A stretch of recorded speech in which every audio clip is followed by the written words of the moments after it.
Sani Carivenite, essa transmissão aqui vai falar sobre um caso que é fatídico, né? A crise entre os colônios e o império, que sim, é óbvio, a gente foi acompanhando o desenrolar aí das várias situações que ocorreram na imigração e muitas dessas situações elas foram, digamos, eh, bem tensas e isso ocasionou depois lá na frente uma revolta dos colonos aqui, dos imigrantes vênetos, né, a grande maioria vênetos, contra o Império Brasileiro. Então foi, de fato, em vários locais, uma guerra, né, uma guerra civil, mais ou menos, aí o que aconteceu. Vamos acompanhar nesse vídeo, fica no vídeo até o final, aproveita, curte, se inscreve no canal, não esquece de ativar o sino das notificações para ficar por dentro de todas as publicações, e você que desejaria também apoiar o canal Lengua Mare, é possível fazer isso através aí do clube de membros. Você se torna membro do canal, tem conteúdo exclusivo, além de ter conteúdo exclusivo,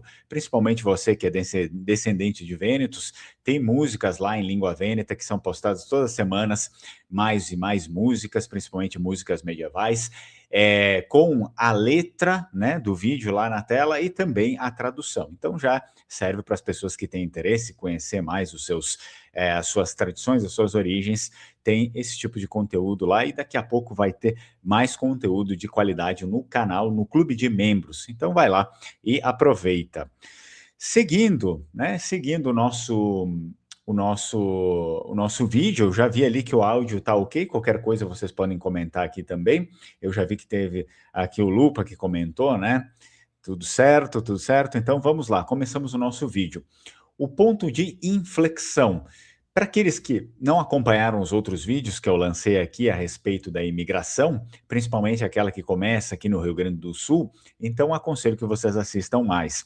Nós temos, depois de todo aquele momento da chegada, né, enfim, do alojamento dos imigrantes aqui, depois de um certo período a gente tem a explosão dos gastos. Ela ocorre mais ou menos entre 1875 a 1878. Então, basicamente esse período, sim, que começa, é óbvio, desde o início, né, de 1869 a 78, os gastos com a rubrica Terras Públicas e Colonização saltaram de 927 contos de réis para impressionantes 9.773 contos de réis, ou seja, isso foi uma explosão aí. A gente não tem os valores atualizados em reais, mas é bastante dinheiro, só para a gente ver o montante, né, de 927 para 9.773, era bastante dinheiro para a época. Então esse valor representava mais ou menos 9,2% de todo o orçamento do Império do Brasil. Quase 10% do Império representava esse orçamento aqui da colonização. E o governo ele estava gastando, sendo assim, fortunas para remediar um planejamento que ele mesmo não fez corretamente. Então, todos esses gastos, obviamente, eles não eram só gastos que foram implementados e planejados para o que de fato era necessário, mas sim gastos para remediar um monte de coisa que tinha feito errado, que tinha planejado errado, muito desvio de dinheiro, né, muita corrupção ali nas camadas hierárquicas, enfim, das lideranças. Então, ou seja, é sempre aquele absurdo que acontece no Brasil até nos dias de hoje. E aí depois, claro, a gente tem que grande parte, né, dessa massa de imigrantes, mais de 31 mil pessoas em 3 anos, veio sob contratos que o governo não conseguia mais sustentar financeiramente, graças ao marqueteiro, né, o Caetano Pinto, o contrato do Caetano Pinto. Então, aquelas promessas absurdas que o Caetano Pinto fez, outrora é que também elevou ali os gastos de um jeito que o governo já não conseguia mais dar conta. E aí inicia um processo que a gente pode chamar aqui da Marcha da Fome, né? A Marcha da Fome foi um episódio fatídico e a gente teve como liderança uma mulher chamada Joana, né? Então, lembrando aqui Joana d'Arc, nós também tivemos a nossa Joana. Esse aqui é um detalhe poderosíssimo, porque relatos indicam que, devido à falta absoluta de víveres, as famílias inteiras sobreviveram por mais de 20 dias comendo, por exemplo, apenas pinhão coletado nas matas de araucária, né? O pinhão, o fruto da araucária, né? aquela comida, enfim, que vem da araucária, é o pinhãozinho, né? Então, eles já não tinham nem mais comida ali, eles tiveram que sobreviver dessas coisas, né? Das coisas que eles conseguiam ali no próprio plantio mesmo, e muitas vezes o próprio pinhão. Então, houve uma comitiva de colonos, de vênetos, a grande maioria, que viajou a pé da serra até Montenegro, uma outra cidade distante aqui, depois para Porto Alegre, para reclamar providências, né, para fazer com que eles fossem atendidos, que essa situação de calamidade terminasse, enfim. E nós temos essa Joana, que se chamava Joana Faes, é um sobrenome vêneto, também típico, e temos muitos aqui na região que tem esse sobrenome. Então, Joana Faes, ela foi o destaque para toda essa história aqui. Ela era esposa, então, do João Faes, que conseguiu convencer a presidência da província, como se fosse o governador hoje, a atender os colonos, né, vênetos, evitando que a comitiva fosse presa ou dispersada pela força, ou que, enfim, tivesse algum outro ato de violência por aí.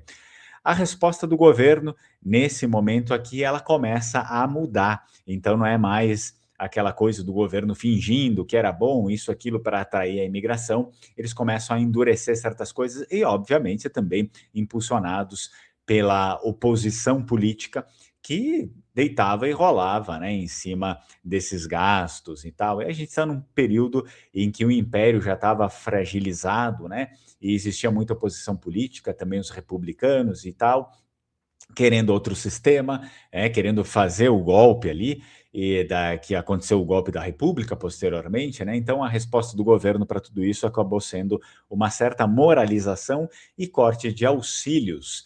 Então, quando o dinheiro do império acabou, o dinheiro do governo acabou, o discurso mudou drasticamente, né? Mudou para um tom de rigor moral. O ministro Sinimbu, que foi um dos grandes incentivadores da imigração, enfim, como a gente viu nos outros vídeos, e o presidente da província do Rio Grande do Sul começaram a argumentar que os imigrantes não podiam se tornar pensionistas do Estado.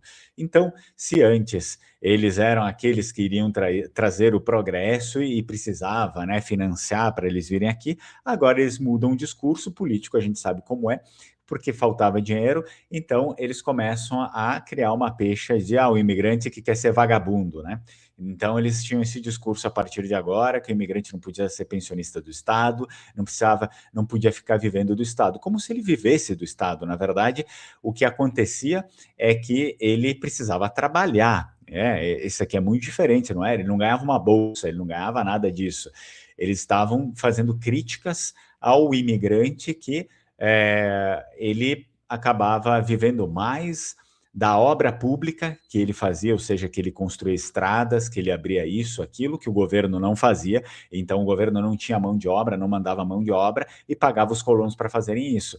Então era essa a crítica, não da pessoa que ficava em casa sem fazer nada, enfim, né, o neném, a geração neném, que a gente tem também no Brasil, que não quer nada, não quer estudar, não quer trabalhar e quer só viver de auxílio. Não era isso, tá? O pensionista do Estado, que eles dizem, era o colono que ele acabava trabalhando muito mais para o Estado, na construção das obras do Estado, do que na sua lavoura, bem diferente, tá? Então, o auxílio em dinheiro e víveres foi substituído por frentes de trabalho em obras públicas, estradas, ou seja, mas é claro, quando você tinha menos possibilidade de progredir na lavoura e também muitas vezes por conta do isolamento, a gente já comentou toda a questão da dificuldade do comércio, né? Então foi todo um mau planejamento desde o início e que acarretou o problema de você acabar empurrando muito o colono para onde ele conseguia efetivamente ganhar algum dinheiro, que era a obra pública, e nem tanto a lavoura. Então a lavoura acabava ficando em segundo plano nesse momento aqui, e eles ocasionaram um problema de orçamento, né? Orçamento para o Estado sendo assim. Então, se o colono ele quisesse comer, ele precisava trabalhar na picareta, basicamente, né? Nesse período aqui. Novas normas limitaram o trabalho de mulheres e crianças nas obras. Ou seja, eles começaram a restringir mais para gastar menos também. A ideia era forçar a família a focar na agricultura do seu próprio lote para atingir a subsistência mais rápido, deixando o trabalho assalariado apenas como uma renda suplementar. Então, a gente viu que o governo acaba obrigando, né, obrigando as famílias a fazerem isso, e muitas enfrentam problemas por conta da falta de recursos, da falta também da logística, e acabam passando fome, como a gente viu, famílias aí que ficaram 20 dias só comendo pinhão, porque não tinha mais com que se alimentar por falta de tanto recurso. E depois a gente consegue ver que esse daqui foi basicamente o período do fim da imigração subsidiada, lá em novembro de 1878. Eu posso até colocar essa imagem aqui que representa, e depois, quer dizer, eu vou deixar essa imagem aqui porque vai acontecer um evento bem significativo a partir disso. Esse aqui é um golpe final, né, na política da colonização daquela época. Houve o cancelamento de contratos, o governo imperial cancelou todos os contratos com empresas de transporte que traziam imigrantes com passagens pagas pelo Estado. A partir desse momento, eles não iriam mais arcar com isso, porque eles não tinham ter condição de arcar com isso, né? Foi muito mal planejado no início, gastaram muito de largada, com muita coisa, às vezes, que não era necessário, com corrupção, enfim. E a partir de 1878, o Brasil decidiu que só aceitaria imigrantes que chegassem por conta própria, ou seja, aquela tal da imigração espontânea. O impacto foi imediato, por óbvio, né? Por exemplo, aqui no Rio Grande do Sul, o ingresso de imigrantes despencou de milhares para apenas 186 pessoas em 1878, 300 pessoas em 1879 e 219 pessoas em 1880, para quem recebia, né? Muitas e muitas pessoas. Esses aqui eram números ínfimos. E depois, é claro, mencionando novamente, mas de um modo profundo, aquilo que eu já havia citado, a corrupção e a má gestão financeira foram bem calamitosas, tá, nesse período aqui. Então, as páginas aí revelam que o sofrimento dos colonos também era fruto de diversos desvios. Por exemplo, chefes das obras públicas de estradas mantinham nomes de pessoas mortas ou que ainda estavam lá na Itália nas folhas de pagamento para embolsar o dinheiro. Então havia bastante esse sistema de corrupção que a gente sabe como acontece até nos dias de hoje, né?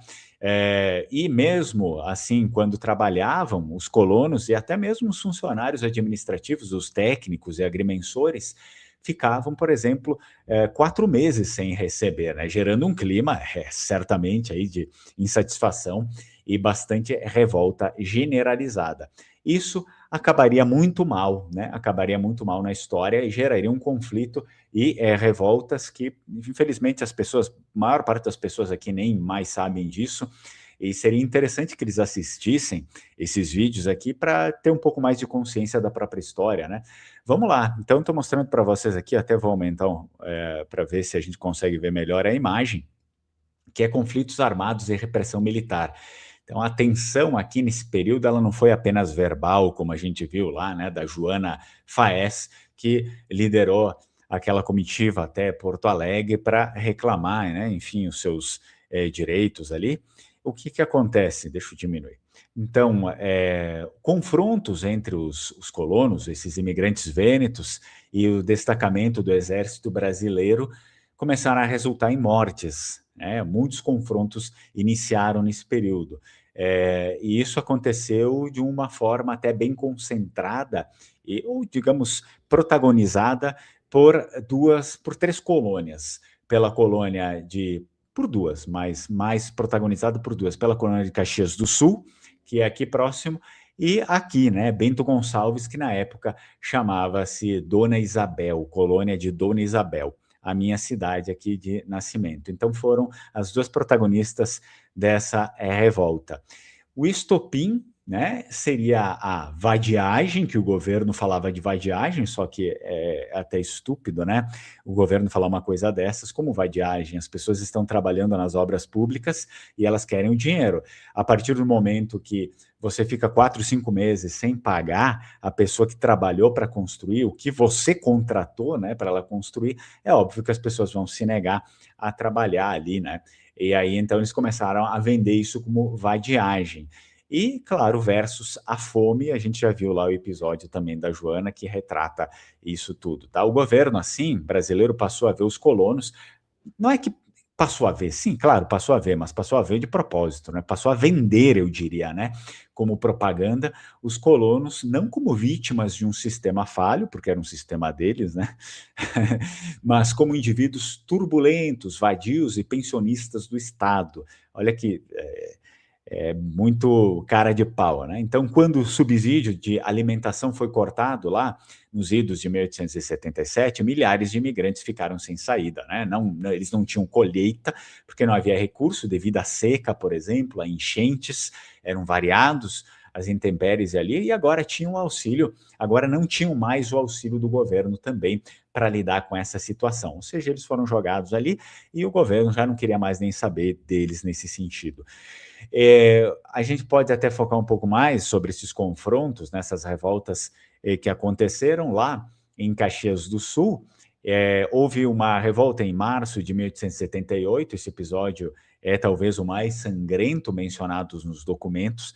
A colônia de Caxias do Sul estava em estado de ebulição, ou seja, as pessoas não aguentavam mais aquela situação ali, e os colonos exigiam os pagamentos atrasados dos seus trabalhos, né, das obras de estradas, entre outras obras públicas que eram necessárias, como levantar muros, enfim, né, segurar encostas e todo esse tipo de coisa ali.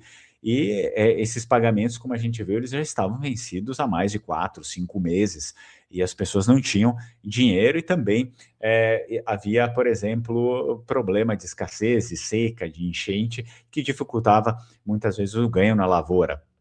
Assim, houve repressão, né? Depois dessa revolta aqui, houve uma repressão pesada, 2 batalhões aí de infantaria do exército. Primeiro, esses 2 batalhões foram enviados e se estacionaram nas colônias para manter a ordem, digamos assim, né? Aí, depois é claro que essa revolta foi aumentando cada vez mais, né? E os colonos foram cada vez mais também se armando enfim, das suas ferramentas possível com o que eles tinham ali de possibilidade, e afrontas acabaram sendo mais pesadas. E ali em março de 1878, o diretor da colônia lá de Caxias do Sul solicitou reforço militar, e porque ele temia uma invasão, né? Uma invasão ao centro administrativo. Daí, no conflito direto entre os colonos vênetos e o destacamento militar brasileiro, o saldo foi trágico, né? Assim como morreram alguns soldados do exército, também morreram alguns imigrantes, né? A gente tem destacado, pelo menos escrito ali nos documentos, não se sabe se foram esses aqui só, mas tem ali 3 imigrantes mortos no local e alguns imigrantes gravemente feridos, mas foram 3 mortos e os outros gravemente feridos. E se teve uma justificativa oficial para isso, certamente o presidente da província, ou seja, o que seria o governador do Rio Grande do Sul hoje, reconheceu que o descontentamento era justo pela falta de trabalho e o atraso nos pagamentos do trabalho que eles faziam para o próprio governo, mas usou também a força para impedir que o movimento se tornasse uma revolta, uma segunda revolta dos Milkers, né? Para quem não sabe, foi aquela revolta dos alemães na região metropolitana, em Sapiranga, acredito. Foi uma revolta muito com base, sim, teve com base religiosa, mas na verdade ela foi impulsionada por conta dessa falta de atendimento, dessa coisa de jogar as pessoas ali e acabou, e aí depois misturou isso também com a revolta religiosa deles ali, tá? Então eles temiam que isso acontecesse. Uma grande tensão começou a surgir. Aí, a partir desse momento, depois de Caxias do Sul, da colônia de lá, começou a acontecer por aqui também. A tensão em Dona Isabel, aqui, Bento Gonçalves, e a tensão aqui ao lado, que era a colônia de Conde Deu, que hoje chama-se Garibaldi, a cidade de Garibaldi. Então, embora o número exato aí de mortos nessas colônias aqui não seja detalhado, como em Caxias do Sul foi o texto, os textos relatam, né, que a situação era de guerra iminente. Então, houve atritos constantes entre os imigrantes e os soldados, os conflitos com os pracinhas do exército, e, obviamente, se teve um número aí de mortes, o relatório menciona um comunicado enviado ao presidente da província, ou seja, o governador aí do Rio Grande do Sul, informando que um novo conflito com o destacamento militar na colônia de Dona Isabel ocorreu a morte de mais 2 colonos e o ferimento de outros tantos. Então era um ambiente ali que começou a gerar muita revolta e muita guerra civil, né, se pode assim dizer. Isso não parou aqui, não parou nem no Rio Grande do Sul. Isso se espalhou, essa revolta dos imigrantes, muitos ali, a grande maioria vênetos, né, dos imigrantes vênetos, essa revolta começou a se espalhar para fora e foi para Santa Catarina também. A colônia de São Bento e Nova Trento também foi afetada por conta dessas revoltas. O conflito ele se espalha para lá e nós temos na colônia de São Bento cerca de 300 colonos que se amotinaram e desceram a serra lá armados para exigir condições de assentamento diretamente ao diretor em Joinville. Em Luiz Alves e Nova Trento, a força policial teve que ser usada com bastante frequência, relata o documento, para conter revoltas que explodiram assim que o governo suspendeu os auxílios em dinheiro. Na verdade, eram os pagamentos, né? Eles chamavam de auxílio, poxa, mas eles estavam trabalhando para o Estado, né? Que auxílio é esse se você está construindo as obras para o Estado? Era o pagamento, era o salário deles ali, por conta daquilo que eles estavam construindo para o Estado. E a partir desse momento também já eclodiu do outro lado, na questão do Império Brasileiro e das províncias, né, o medo de uma revolução religiosa, porque eles já tinham tido essa experiência ali muitos anos antes com os alemães, né? Um ponto interessante é que a administração temia que os colonos aí, os vênetos, em sua miséria, se voltassem para os seus líderes religiosos. Existia um jornal na época brasileiro que se chamava A Reforma, afirmava que se estava perto de reeditar a campanha dos Muckers, né? Ou seja, de se repetir o trágico evento que o exército brasileiro teve em confronto com os imigrantes alemães. Então, o exército ele não foi enviado apenas para garantir, naquele momento, que as estradas fossem feitas, geralmente é só isso que se menciona, mas para impedir que os colonos marchassem até as capitais, por exemplo, Porto Alegre, Rio de Janeiro também, né, e causassem um escândalo diplomático internacional que arruinaria de uma vez por todas a imagem do Brasil na Europa, que já não era muito boa, né? Então o Brasil fez todo aquele circo ali para tentar criar uma imagem ok, né? Tentar criar uma imagem boa ali no início da imigração com com os italianos, né, dando subsídio, fazendo com que eles não fossem tão maltratados como foram os que vieram no início, principalmente os alemães, os primeiros que vieram daqui, né, os primeiros que vieram da Itália, mas só que tudo isso acabou agora, tá? Acabou. E aí eles tinham esse medo que os colonos marchassem, né, como fez Joana Faese e a sua comitiva, que foi até Porto Alegre, eles tinham medo que marchassem, isso causasse um grande escândalo internacional, porque já era basicamente notícia nacional, né, já era uma notícia nacional. E, obviamente, esse tipo de coisa tinha chego, né, na Europa. E é por isso também que a imigração espontânea também começou a declinar bastante nesses períodos aí. O medo, então, dessa nova revolta, uma reedição da revolta dos Muckers, né? A imprensa liberal da época, a gente não deve esquecer que o Brasil, assim como muitos outros lugares, por exemplo, a Itália, daquele momento lá, já estava vivendo um período aí de influências liberais, totalmente liberais, tanto que foram eles que depois fizeram o golpe da República, né, e expulsaram Dom Pedro II. Então, a imprensa liberal da época temia que o desespero dos colonos levasse a uma revolta religiosa e armada semelhante à revolta religiosa alemã dos Muckers, alguns anos atrás, na região metropolitana de Porto Alegre, né, ocorrida poucos anos antes ali, lá em Sapiranga, para ser melhor informado. Então, de fato, houve sim, também ali entre os colonos vênetos, um forte componente de revolta religiosa entre eles. Mas, claro que ela foi politizada, né, e rebaixada a um perigo messiânico, ou seja, ela foi ridicularizada pelos liberais, né, do tipo, aquele líder que é messiânico e tal, né, para que a causa, assim, ela fosse interpretada pela maior parte das pessoas como um mero fanatismo de pessoas insanas. porque eles já tiveram, né, aquela experiência com os alemães. Então, eles basicamente já sabiam o que era preciso para fazer para conter esse tipo de revolta aí.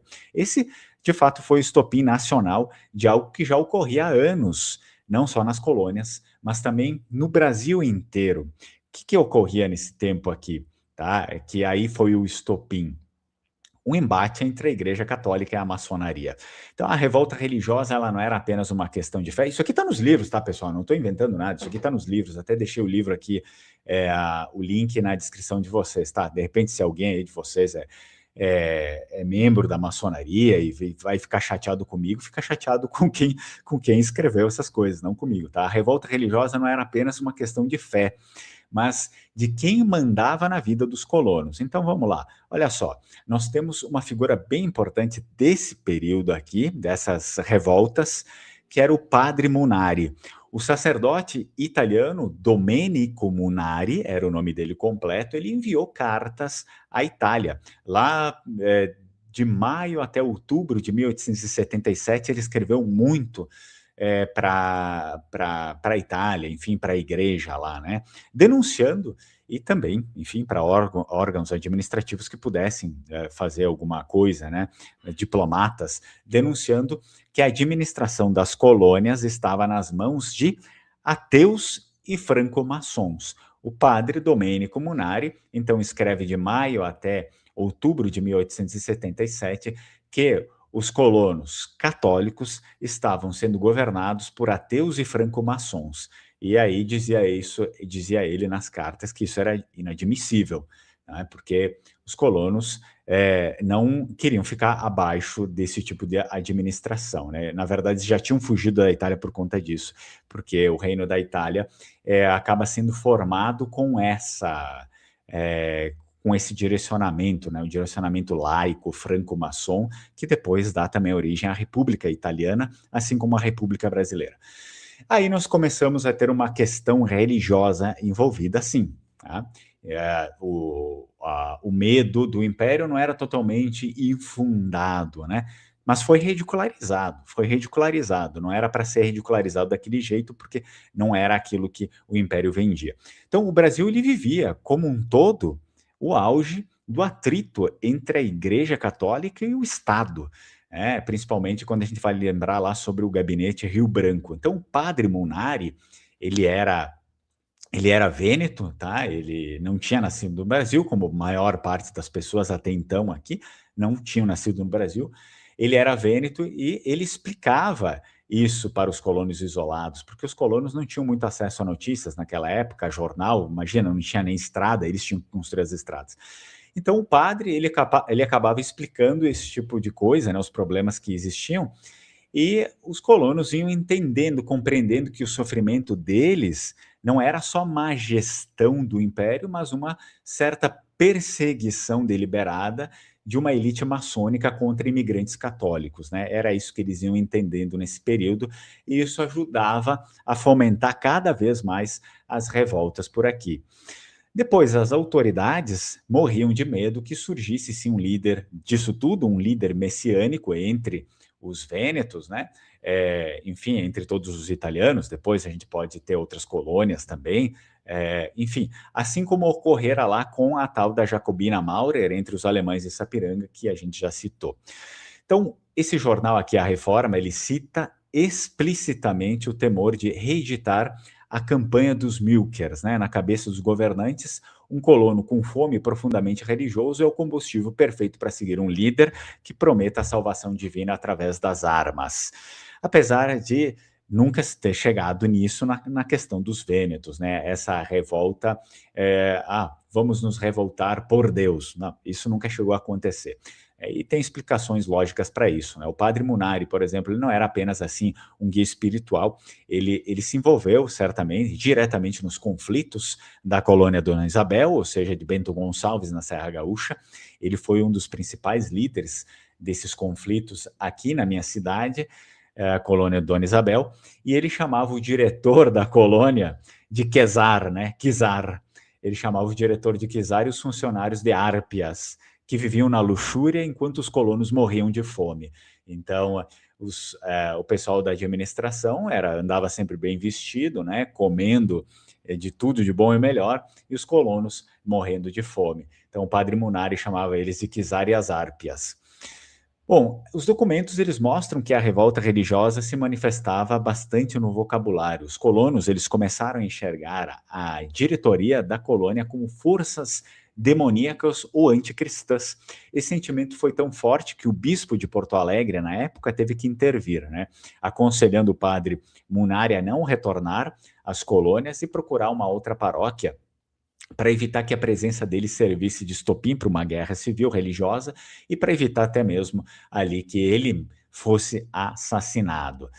Bom, por que então não explodiu de fato um problema como aconteceu lá com os alemães em Sapiranga, né, aquela revolta imensa dos muckers? Embora o sentimento estivesse lá, dois fatores impediram, que a gente já meio que adiantou aqui, né? Dois fatores impediram que se tornasse uma guerra santa. Em primeiro lugar, houve a presença rápida, visto a experiência que eles deixaram tardar lá com os alemães. Aqui houve uma presença rápida dos batalhões de linha em Caxias do Sul e aqui em Bento Gonçalves, né, na colônia Dona Isabel, e isso sufocou qualquer tentativa de organização armada maior. E diferente do que aconteceu com os Milkers lá em Sapiranga, que criaram uma seita própria cristã, os vênetos mantiveram-se fiéis à estrutura da Igreja Católica, que, a Igreja temendo o derramamento de sangue dos inocentes por parte do Império, né? O Império tinha uma força muito maior, é óbvio isso, acabou agindo para acalmar os ânimos e remover os padres mais exaltados, né? Como o padre Munari, e aí o Império poderia... por quê? Porque o Império poderia decidir, né, por dizimar a quase todos e não teria sofrido grandes repressões internacionais naquela época, né, naquele tempo. Ou seja, as famílias inocentes que só queriam pão iriam morrer em vão. Então a igreja optou, depois de um certo momento, a acalmar os ânimos para não ter um novo derramamento de sangue aí. Sendo assim, essa revolta religiosa existiu na forma de um profundo ódio contra a administração liberal, né? Foi uma revolta de identidade ao mesmo tempo, os colonos sentiam que a sua fé estava sendo pisoteada junto com a sua dignidade ali, e o conflito só não escalou para uma guerra realmente messiânica, né, como apontavam aí os jornais, o jornal A Reforma, porque o exército agiu com força e a cúpula também da Igreja Católica, vendo as intenções sanguinárias do Estado, caso os ânimos não se acalmassem, preferiu a diplomacia ao confronto direto e à morte de todas aquelas pessoas ali. Até mesmo porque os colonos, por mais numerosos que já fossem, não sobreviveriam ao poderio bélico do exército brasileiro, com toda certeza, né? Não iam ter como sobreviver a isso, e essa é uma questão de lógica. Muito bem? Então, vou dar uma olhada aqui nos nossos comentários. Sou trineto, aqui tem o Giro, né? Sou trineto de Carlo Bette, chegou no Brasil em 1890, ele era natural da cidade de Colle Umberto. Muito bem, o Girlo, muito obrigado aí pela sua contribuição, e é muito interessante que a gente tenha sempre os nossos raízes em mente, né? Vamos ver. Olha só, o professor aqui falou, mentiram para os vênetos que aqui chegaram. Exato, né? Não só mentiram para... Não só o Império do Brasil mentiu, mas também o novo lá, o Reino da Itália, mentiu bastante, né, para o pessoal que aqui chegou, né? Então teve bastante problema nesse período, todo mundo mentiu. Parabéns pelo projeto, estimado Fernando, obrigado. Lucas, muito obrigado, professor Lucas. Olha só, o Lupa falou, meu avô veio de Castelnuovo del Garda. Castelnuovo del Garda eu conheço, já morei lá, bem legal o local também. Se tiver oportunidade, conheça algum dia. Wilson, admiro seu trabalho e posicionamento. Muito obrigado, Wilson, muito obrigado mesmo, e eu agradeço pelo senhor sempre estar aqui. Nono Gaetano veio de Feltre, Belluno. Exato, muitas pessoas, né, vieram do Belluno, quando a gente fala sobre a imigração que veio do Vêneto, aqui também, na nossa região, aqui na Serra Gaúcha, grande parte aí das pessoas vieram de Treviso, Vicenza e Belluno, pelo menos aqui. Eu sei que outros outras partes do Brasil, né, principalmente São Paulo, eu vejo que bastante pessoas vieram de Rovigo, lá do Vêneto, e aqui mais Treviso, Belluno e Vicenza. Não que não tenham vindo de outros lugares, né, mas essa foi uma imigração bem pesada que veio para cá. O livro, A Política da Colonização do Império, isso aí, exato. Então, ele está ali, tá? Eu já coloquei, acho que está aqui para vocês darem uma olhada no link. Ele conta toda essa história também.